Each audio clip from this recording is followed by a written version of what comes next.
Salam Kamir, kekaguman ilahi mengarah pada iman dan rahmat.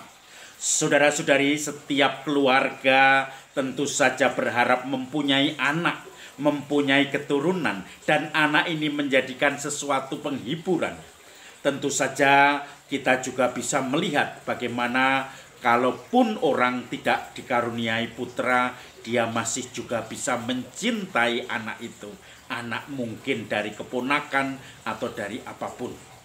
Dan anak itu selalu menjadikan buah hati dari cinta keluarga.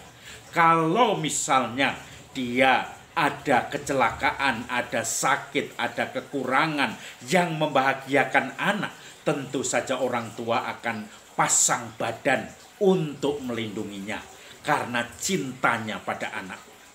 Saya pernah melihat ketika ada ayam, induk ayam dengan banyak anaknya yang mungkin belum lama menetas, maka anaknya juga masih perlu bimbingan. Tetapi tiba-tiba ada bahaya yang mengancam, yaitu anjing yang mulai mendatangi. Bahkan saya pun waktu itu juga lewat dan mau dikabruk. Dikabruk itu diserang oleh induk ayam itu. Dikira saya akan mencelakai anak-anaknya. Saya tendang waktu itu karena waktu itu saya sudah sedang jengkel, maka kemudian saya langsung diserang balik. Tetapi tiba-tiba saya sadar, inilah insting orang tua melindungi anak-anaknya. Walaupun mungkin maksud orang itu atau saya tidak menyerang, tetapi karena dia backgroundnya ingin melindungi anak-anak, maka anaknya itu didekapnya. Dan karena banyak disuruh tinggal di dalam eramannya.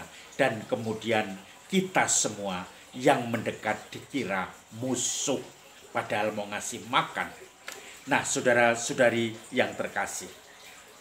Ayah, ibu, orang tua dan anak menjadikan suatu gambaran. Bagaimana relasi keluarga yang sungguh-sungguh saling mencintai, saling mengandalkan. Injil hari ini bicara juga tentang orang tua dan anak. Ketika Yesus masuk ke Galilea dan orang-orang mendengar dia masuk atau datang ke kota mereka, mereka berbondong-bondong. Ada seorang pegawai istana yang anaknya sedang sakit keras, bahkan terancam mati.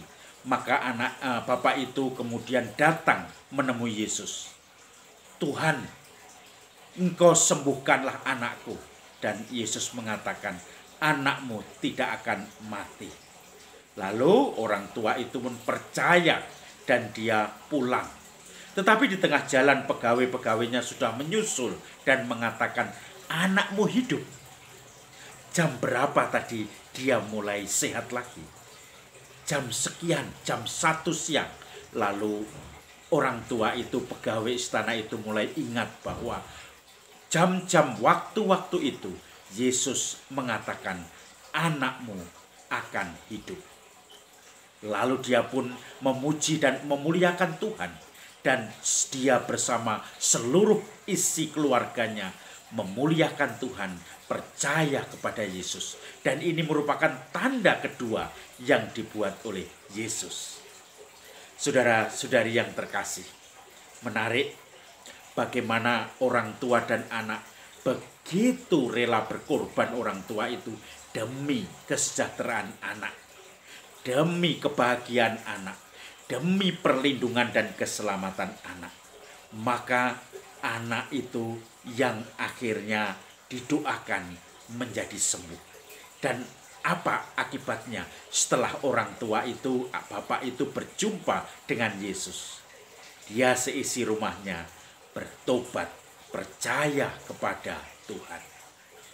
Saudara-saudari yang terkasih, saya juga punya pengalaman. Orang atau satu keluarga punya anak satu kecil. Tiba-tiba anak itu sakit, demam berdarah, atau mungkin demam berdarah dan kelihatannya campur-campur karena ada muntahnya, panas dingin. Dan tentu saja demam berdarah pada saat awal-awal itu kadang-kadang tidak muncul cenil-cenilnya, bintik-bintiknya. karena jenis-jenis demam berdarah sekarang tahunnya panas dan tidak keluar seperti keringat jebol itu.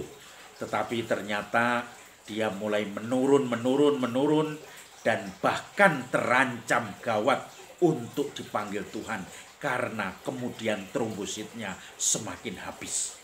Maka kemudian saudara-saudari yang terkasih, dia hanya berdoa, berharap, dan sekaligus memohon untuk bantuan atau donor darah. Dan puji Tuhan mendapatkannya. Sehingga dengan cepat semua seakan-akan diatur oleh Tuhan. Kemudian dia mulai menunggui anaknya dan pelan-pelan kondisinya semakin membaik. Dan akhirnya dinyatakan sembuh oleh dokter. Bagaimana reaksi bapak itu? Dia percaya dengan imannya, seluruh keluarganya, bahwa Tuhan berkarya di dalam proses penyembuhan itu. Hampir dalam titik batas hidup dan mati untuk anak itu. Tetapi ternyata Tuhan masih menghendaki supaya ditunggui oleh bapak ibunya, oleh keluarga besarnya. Dan dia, orang tua itu, menjadi sangat bersyukur kepada Tuhan. Dan syukurnya tidak hanya sembarang syukur. Ada semacam pesta besar.